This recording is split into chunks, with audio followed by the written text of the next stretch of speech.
Hello friends, नमस्कार। Network marketing educational channel S Atri में आपका स्वागत है। आज का विषय बहुत इंपॉर्टेंट और बहुत गंभीर है। आज के टॉपिक का नाम है अचीवर नहीं गेम चेंजर बनिए। अचीवर नहीं गेम चेंजर बनिए।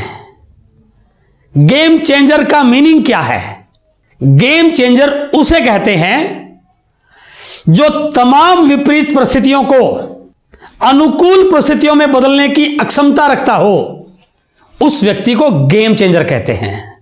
जब सारी चीजें ठीक ना हो, उस परिस्थिति में भी अपने आप को आगे निकालने की हिम्मत करने वाले व्यक्ति को गेम चेंजर कहते हैं।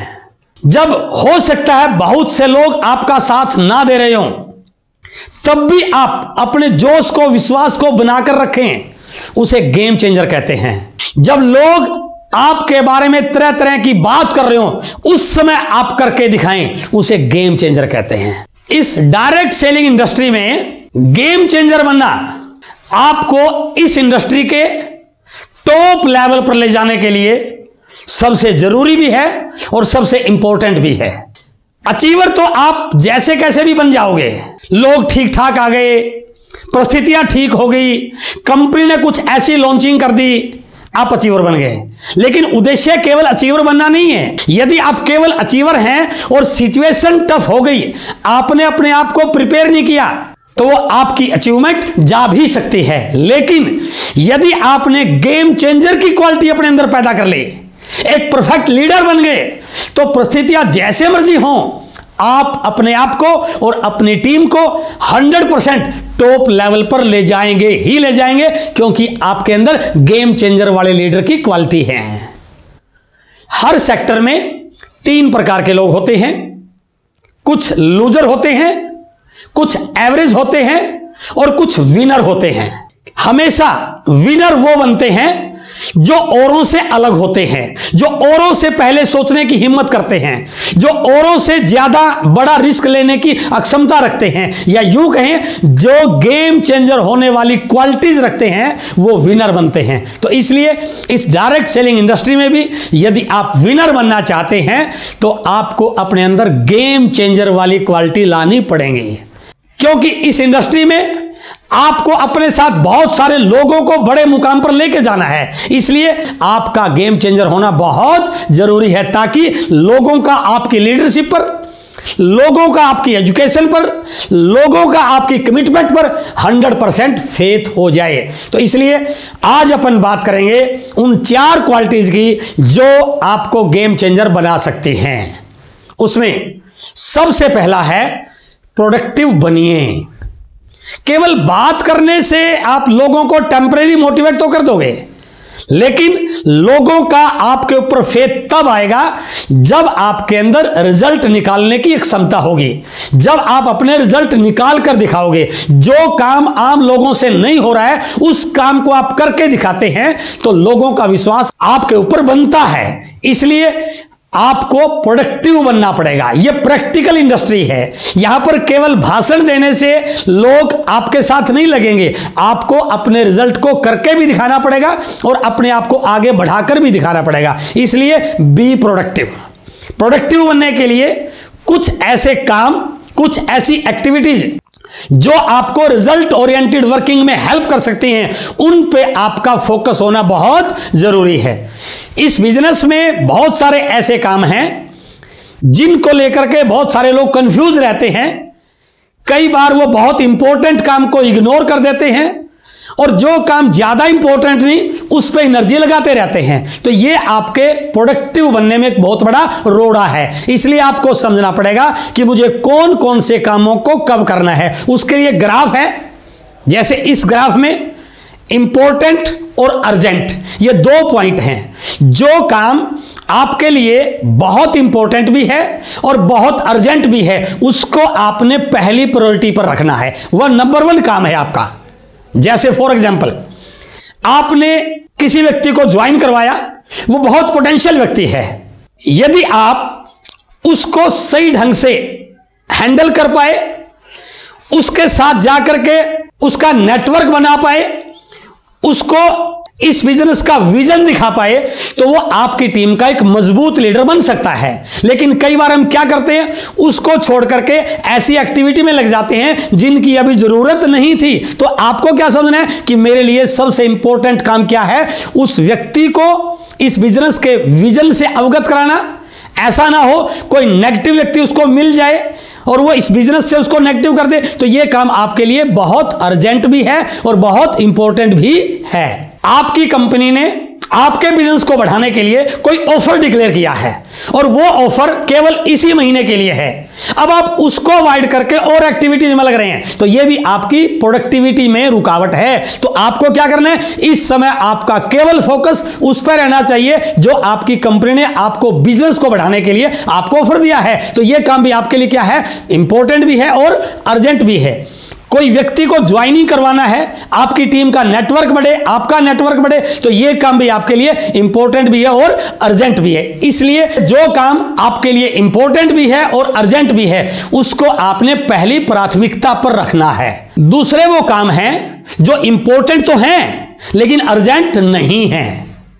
अभी नहीं करोगे तो कुछ बिगड़ने वाला नहीं है। फॉर एग्जाम्पल, आपने टीम की कोई काउंसलिंग करवानी है, तो ये इंपॉर्टेंट तो है, बहुत इंपॉर्टेंट एक्टिविटी है, लेकिन अर्जेंट नहीं है। इसको आप अगले वीक के लिए रख सकते हैं, पोस्टपोन कर सकते हैं। आपने अपने बिजनेस का एनालिसिस करना है, यह काम भी आपके लिए इंपॉर्टेंट तो है लेकिन अर्जेंट नहीं है। इसलिए ऐसे काम जो इंपॉर्टेंट तो हैं लेकिन अर्जेंट नहीं है, उनको एक वीक के लिए या कुछ समय के लिए पोस्टपोन किया जा सकता है। तीसरी टाइप के वो काम हैं जो अर्जेंट तो हैं लेकिन इंपॉर्टेंट नहीं है। तो इस प्रकार के कामों को आप डेलीगेट टू अदर्स, लोगों को इनकी जिम्मेदारी दीजिए। जैसे फॉर एग्जांपल, आपने कोई मीटिंग करनी है, तो आपने मीटिंग के लिए लोगों को कॉल इस समय करने की जरूरत नहीं। आपके लिए जरूरी है उस मीटिंग की तैयारी करना, उस मीटिंग के कंटेंट पे काम करना। तो आप इनविटेशन देने के लिए टीम को बता सकते हैं, मीटिंग हॉल बुक करना है या और कोई एक्टिविटी है वो आप अपने लीडर्स के जिम्मे लगा सकते हैं। आप टॉपिक तैयार कीजिए, उस मीटिंग में किस प्रकार के लोग आ रहे हैं, किस प्रकार का माहौल रहेगा, उसके अकॉर्डिंग आपको अपना लेक्चर तैयार करना है। प्रोडक्ट पे कितना बोलना है, कहने का मतलब यह है कि जो काम आपके लिए ज्यादा इंपॉर्टेंट नहीं, उस काम को आप अपनी टीम से करवा सकते हैं, उसके लिए आप किसी और की ड्यूटी लगा सकते हैं। और चौथे काम हैं ना इंपॉर्टेंट हैं और ना अर्जेंट हैं। और मेरा मानना है बहुत सारे लोग अपनी बहुत सारी एनर्जी ऐसे कामों पर लगाते रहते हैं जिससे कोई प्रोडक्टिविटी आती ही नहीं है, क्योंकि वो काम कर रहे हैं जो ना जरूरी है और ना अर्जेंट है। तो ऐसे कामों को कभी करना ही नहीं है, डोंट डू। उनको डिलीट करने में ही फायदा है। फालतू की बातों में इंटरेस्ट लेना, घंटे घंटे सोशल मीडिया पे बैठे रहना, डिलीवरी सेंटर पर जाके टाइम पास करना, नेगेटिव लोगों से बातों में उलझे रहना, अपने बिजनेस पे फोकस करने की बजाय और एक्टिविटीज पे ध्यान रहना, तो ये काम आपके लिए आगे बढ़ने के लिए कतई जरूरी नहीं है। तो इसलिए यदि आप गेम चेंजर बनना चाहते हैं तो सबसे पहला पॉइंट है बी प्रोडक्टिव। रिजल्ट निकालने वाले कामों पे ध्यान दीजिए और रिजल्ट निकाल के दिखाइए। गेम चेंजर बनने के लिए दूसरी इंपॉर्टेंट क्वालिटी जो आपके अंदर होनी चाहिए, आंकड़ों पर काम करने की आदत डालिए, डाटा पर काम करने की आदत डालिए। ये इंडस्ट्री डाटाबेस इंडस्ट्री है भाई साहब, यहां पर कैलकुलेशन है, फिगर्स हैं। यदि आप बिना कैलकुलेशन के, बिना फिगर के, बिना डाटा के, बिना आंकड़ों के लग रहे हैं तो आपको पता नहीं आप कहां जाओगे। मैं दो प्रकार के डाटा की आपसे बातचीत करने वाला हूं। पहला ग्लोबल डाटा और इंडिया का डाटा।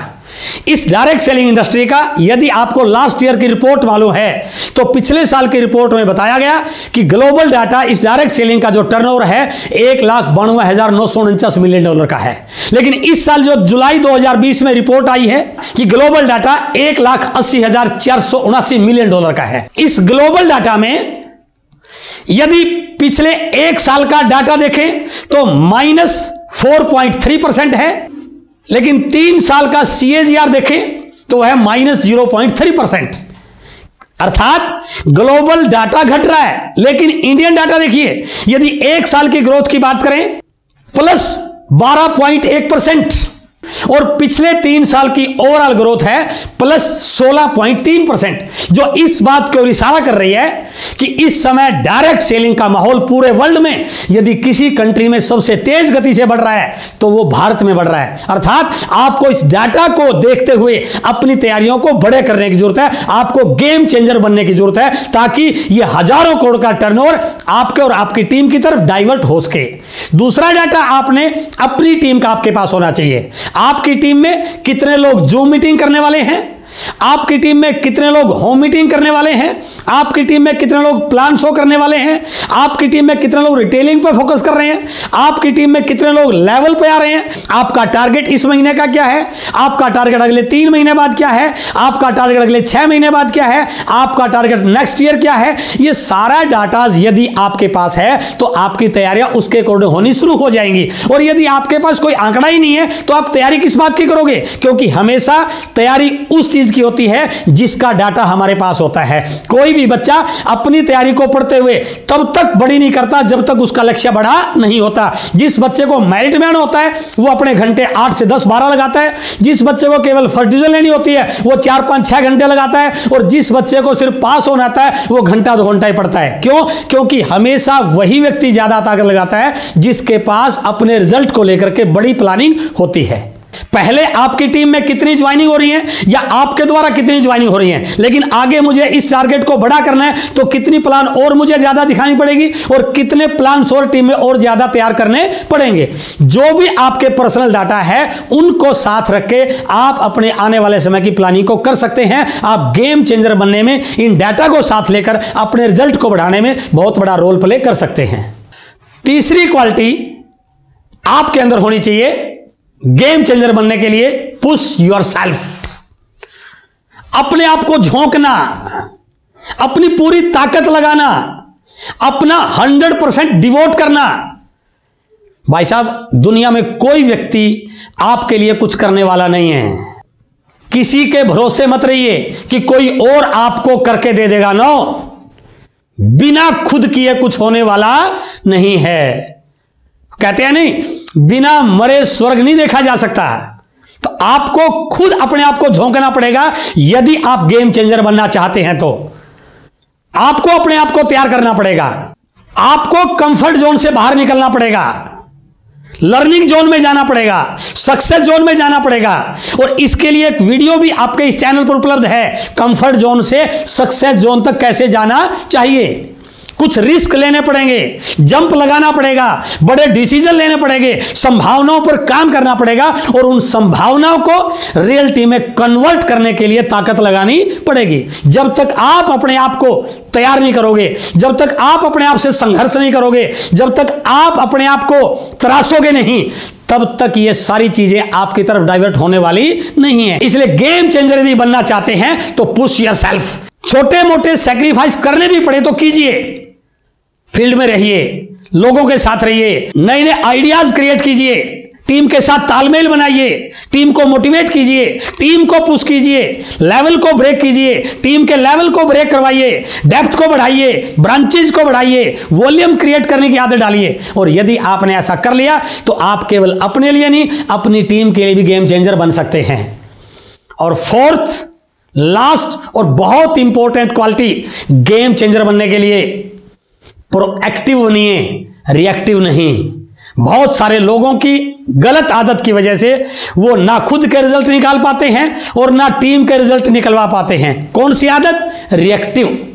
छोटी छोटी बात पे रिएक्टिव बनना, छोटी छोटी बात पे नेगेटिव होना, छोटी छोटी बात पे तर्क वितर्क करना, छोटी छोटी बातों पे शिकायती एटीट्यूड बनाना, इससे कुछ भी होने वाला नहीं है। जो चीजें आपके अधिकार क्षेत्र में नहीं है उन पे चिंतन करना रिएक्टिव नेचर कहलाता है।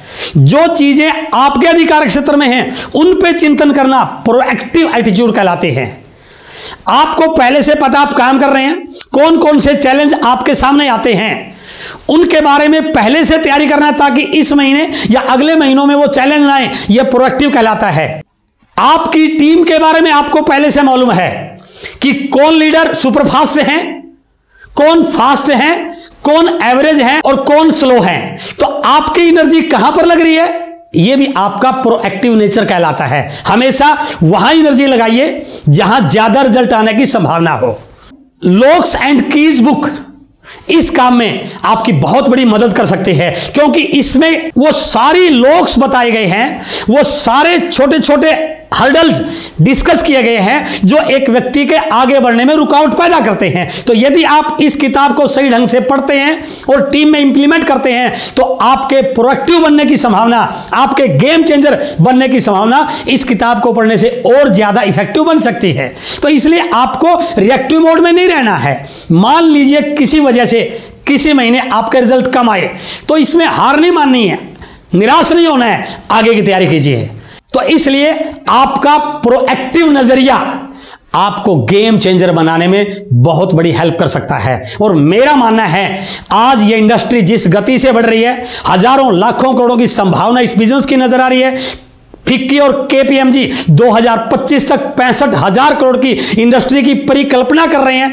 उस स्थिति में यदि आप चाहते हैं इस हजारों करोड़ का टर्नओवर का कुछ हिस्सा आपकी टीम में भी आए तो आपको अचीवर बनने की बजाय गेम चेंजर बनने पर काम करना चाहिए। और मेरा विश्वास है यदि आप गेम चेंजर बन गए तो हजारों नहीं लाखों लोगों को गेम चेंजर बना सकते हैं और इस इंडस्ट्री के बेताज बादशाह बन सकते हैं। यह वीडियो आपके लिए बहुत काम का हो सकता है यदि आपने इन चारों पॉइंट्स पर काम कर लिया तो।